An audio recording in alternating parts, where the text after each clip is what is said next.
Tottering Titan by Scott Waller. Backed by merchants of hate and ire, a flailing dolt jabbering about borders is what destiny gave to an empire, a heaven for money-grubbing hoarders, to figure decline in a toxic fire. For this too, like all empires, must expire. Pious creeds galore, each one of which saves. Expansion started, spawning cowboy stock of hungry opportunists who crossed the waves with Montesquieu's wig and a curl from Locke. For stale ideals about which it still raves, on robbed and raped natives' collective graves. Their god, rapacity, blessed all their gains. They didn't respect the contracts they had shown. They flogged on the cheap the sight of the pain of stolen, sunburnt hands, worked to the bone. For what? Las Vegas? Where the big kid reigns? They built in the soul vast vacuous plains. You could almost laugh at the sordid sight of this power-drunk thuggish giant a stagger. But such few blinkered hands holding such might means that we're all chained to this empire's swagger. When it falls, we're all in the nosedive flight. But good luck to the small folk leading the fight.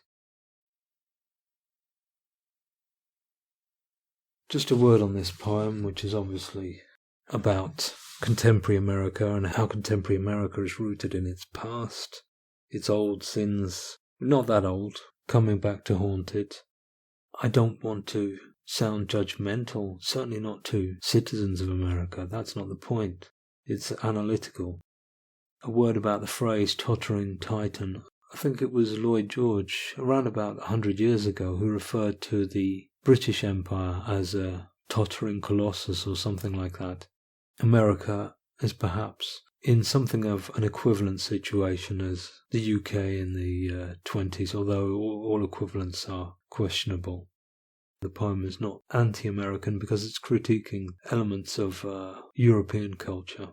Not that I think the actions critique, that is the rapacity and so on, are unique to Western culture. It just so happens that they are more developed and more successful in Western culture than elsewhere. I think that in, say, 200 years' time, we'll look at history and see these huge entities asserting through incredible violence their dominance throughout the world, and that will include the British Empire, the French Empire, the German Empire, which was, of course, much stifled and much resentful about being stifled, and so lashing out in the form of the Dritte Reich, the Third Reich. Reich means empire. The Russian Empire, the American Empire, the Chinese Empire. So these huge entities of domination have their hinterland and their core. The weaker they are, the more violence is done inside the core, hence the internal violence in the Russian Empire and in the Soviet Union and in China. The more expansive they are, the more the violence is taken out on other peoples, hence the famines and under the British Empire in Ireland and in the Indian subcontinent, and the violence of maintaining and sustaining empire by the USA in Vietnam, a genocidal war which killed over 2 million Vietnamese. It doesn't really matter what justifications were. The justifications follow from the enterprise, and the enterprise is one of domination. That's what these imperial projects have in common, whatever the form of government they might favour, which from a certain perspective is pretty much incidental. The US Empire, of course, like much of the Americas, to varying degrees, was built upon unprecedented genocide against the native populations of the Americas. Most of it unintentional through disease, but a lot of it very much intentional. People knew what they were doing. I recently read an introduction to Native American Indian stories. The American author was very sympathetic to these stories, comparing them to the myths of Greece and Norse myths. This was at the end of the 19th century. But it was quite clear that his mission was to write these down because the native peoples were destined to disappear from the face of the earth. There was very much a casualness about the project of ethnic extermination